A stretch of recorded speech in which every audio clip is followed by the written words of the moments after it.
বাবা যে পুজোয় টাকাগুলো দিয়েছিল, এবার তুই তো কিছু কিনিসনি, তাহলে কোথায় রেখেছিস সে টাকাগুলো? আমায় দে তো একটু, আমার দরকার।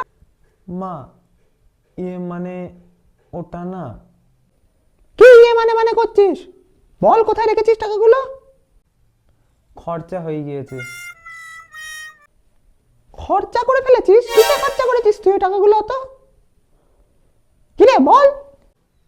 আমি না একজনকে শাড়ি দিয়েছি ওটা দিয়ে, ওই টাকাটা দিয়ে।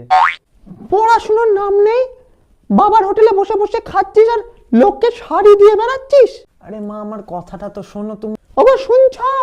দেখো তোমার ছেলের হয়ে গিয়েছে অবস্থা, কাকে শাড়ি দিয়ে এসছে দেখো। কি হয়েছে?